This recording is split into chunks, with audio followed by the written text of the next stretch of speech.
Hello everybody, I'm Andy Phillips and this is Iron Concepts number 64. So after last week's Iron Concepts, we talked about the balance between what the customer wants and what you want to build. And that got me to thinking about forge welding. And I really wonder, how many of you out there still forge weld, at least on, say, a monthly basis? I would wager that there probably aren't a lot of shops that do, and is this an art that we're going to lose? Because really, I would say that the number of forge welds that a shop makes is the inverse to its productivity and its profitability. Damascus aside, it's one of those processes that just doesn't have much of a place in a modern shop. Not for the fact that it's useless. A good forge weld can be strong and nearly seamless. That's not the problem. The problem lies in that it takes a lot of skill to get a good forge weld, and even more skill to get that weld every time.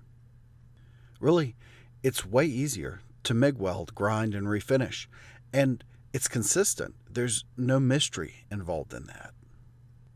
And rather than forge welding, you could even take a larger piece of bar stock, forge it down under the power hammer, and get the transition of bar stock size that you need. After all, it takes 2 heats to scarf the boss and the reins of a pair of tongs, and a 3rd heat to weld them together. And that's if you get the weld on the first try. And I have never gone a whole day and made more than 2 forge welds and not missed at least one of them. All that, and you could have just started out with a larger piece of bar stock and chopped it down on the power hammer and been done in 1 heat. And if you're really good and that determined for efficiency, you'll draw both reins of the tongs at the same time. And while I will admit, artistically speaking, there are some applications that involve texture and assembly that are absolutely stunning for forge welding, but they're on the periphery. The 2 main cases where a smith would forge weld are when they don't have enough power to draw down the bar stock to get the transition that they need, and then on the other hand, where they don't have enough material there and they simply need to assemble the material up in order to get what they need. But those transitions are easily made with a power hammer now, and that assembly is easily done with a MIG welder. 16 years ago, when I got started in this, there were shops out there that smithed for a living that didn't have a MIG welder, and they didn't have a power hammer.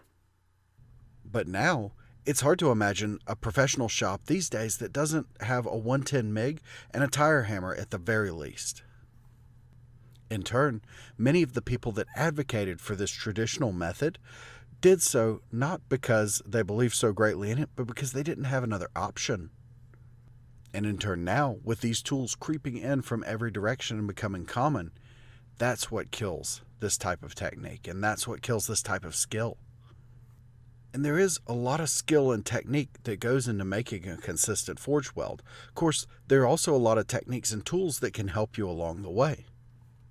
And there's part of me that wants to stick on the point that those improvements have actually made it easy enough to where it is still a valid process. After all, there are dozens of welding compounds, and the shop that I did my apprenticeship in, along with every shop that I worked in thereafter, we used to make our forge welds with a torch, a process which makes it vastly, vastly easier to get a good, clean forge weld every single time. Even if it does take 2 people to do that. And as much as I want it to be true, as much as I want it to be a practical process, no matter how much we improve on it, I still don't think it's enough.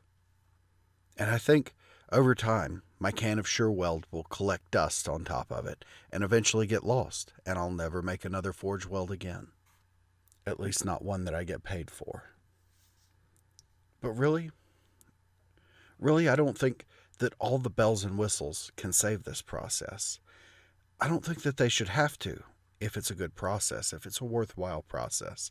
If you've ever come across anyone who's mastered this technique, or you've glimpsed at mastering it yourself, you know that the right person can have everything working against them, a dirty fire, a poor setup, and bad material, and yet they will still pull off decent weld after decent weld.